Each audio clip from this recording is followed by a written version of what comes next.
Hello, everyone. My name is Kim Christopher, and today is Reading with Reference. If this is your first time watching this video series, we in the Reference Department are just talking about some of the things we have read or are reading as reading suggestions for you. And so, I have a couple things here to talk about. First off, the graphic novel series Baltimore by Mike Mignola.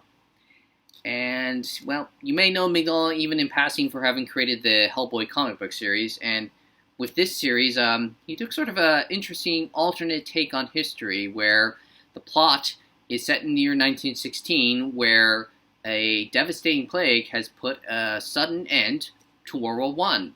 No more fighting, no talks, everybody headed home.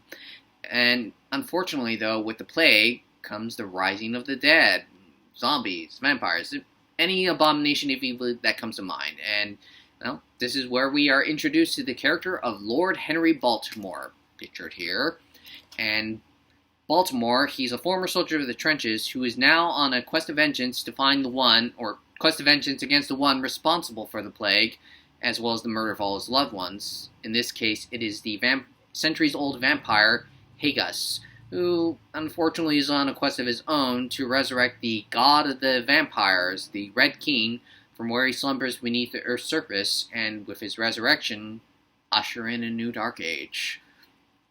And yeah, so, like I said, Mignola, he's famous for having created Hellboy, which I absolutely love, but I never took the time to read Baltimore as, well, it is most definitely, assuredly, horror with all the vampires, monsters, and other things in it, but I picked it up on the recommendation of another reader where they said Mignola had, after seeing what he called in his own words, an utterly boring movie, with the only redeeming quality being that it had some gorgeous shots of Europe in the early part of the 20th century, and the artists he collaborated on this series, they painstakingly took the time to try and recreate what Europe looked like in the early part of the 20th century, but overall, it's not just the artwork that sort of kept me reading through this series, it's just the character of Baltimore. He's just a fascinating lead character in this series where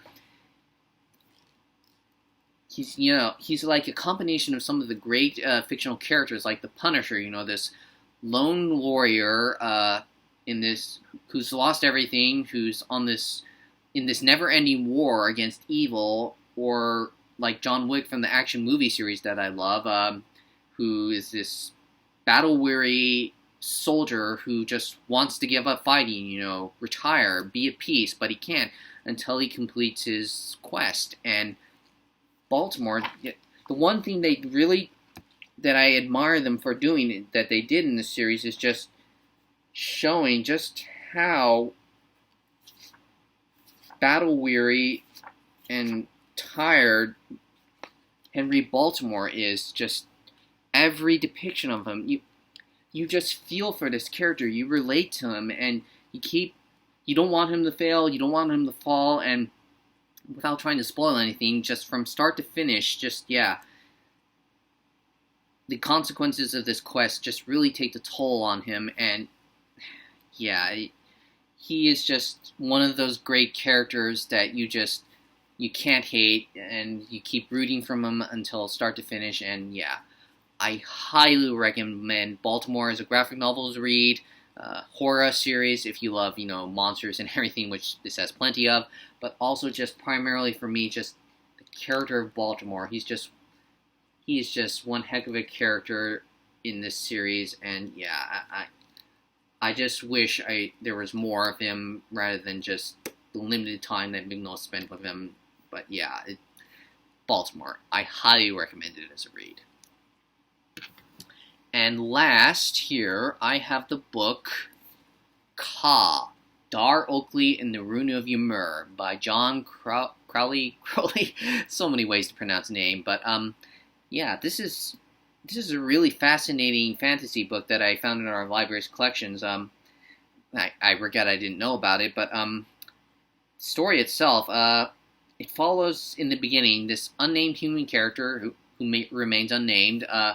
He just one day finds this injured crow in his front yard, any sort of ordinary crow you see flying across the sky there or rummaging through your trash looking for food, but just a crow. But there's something about the crow that catches his attention, and he doesn't know what it is, but he takes the crow into his home, nurses it back to health, and suddenly the crow begins to talk to him, and he understands every word the crow says. Not so much in words that you and I would use, but he knows what the crow is saying, and the crow introduces himself as Dar Oakley. And from there, he begins to narrate his whole life story, going back over several thousand years of human history. And yeah, based on that plot premise, John Crowley, his writing style, every single word, chapter, sentence, paragraph, everything in this book is just engrossing. You can't put it down. You feel like you're in this sort of dream state when you're reading it, and it's very hard to describe what it's like. I'd read a few excerpts from it if I could in the limited time I have here. Unfortunately, I don't. But yeah, it's just a very engrossing read, and also just because of several other elements. The first being that Crowley, even though this is definitely a fantasy novel, with Dar Oakley, the crow, being an immortal crow, he doesn't lean too heavily on fantasy elements you find in any other fantasy story to, like magic to explain why Dar Oakley can talk to human beings, or mythological creatures that Dar Oakley might have come across in his travels. But yeah, it just focuses on Dar Oakley, the crow, and his story, and it's also fascinating as a result of just that narrative because, well, like I mentioned in another of the reading reference videos, I minored in history, and it is utterly fascinating to see, even fictionally, human history being told through the perspective eyes of someone who isn't human. There's a saying that history is written by the victors, human victors in this case, but this story is completely told through the eyes of Dar Oakley, the crow. And human beings are in the story, but it is focusing entirely on the animals in this story and their interactions with human beings over the centuries, countless centuries. And again, it's very difficult to explain just how engrossing of a novel it is as a result of these many elements. There's a lot more elements that I can't just put into words in the short time I have here, but I highly recommend Ka as a fantasy read, especially if you've never read fantasy, and this isn't, like I said, heavy on all those typical fantasy elements, if that's not your thing, Lord of the Rings epic kind of fantasy. And also, perhaps, if you ever read Clan of the Cave Bear and you liked it, because, although, again, fictionally, it does go over, just what early human civilization looked like. And, again, for me as a human history minor, that this makes it a very fascinating read. And yeah, so I highly recommend Ka as a read. And, well, that is everything I can say about these two recommendations I have today in the time I have here. And until we talk again next week, these books are available in our library's catalog. Just check it. It will say check available, contact library if it is available. Put a request in it for pickup, and please check Catherine's Tech Time video series on how to check our library catalog and request items. And also, please be aware that the hours for our curbside pickup have changed slightly, where Monday through Wednesday we are open from 10 to 8, Thursday we are open 10 to 6, and now we are open on Saturday, so Friday to Saturday we are open from 10 to 5. And, well, until we see each other in our Reading with Reference or our sneak peeks next week, I hope you all have a wonderful day, and take care, everyone.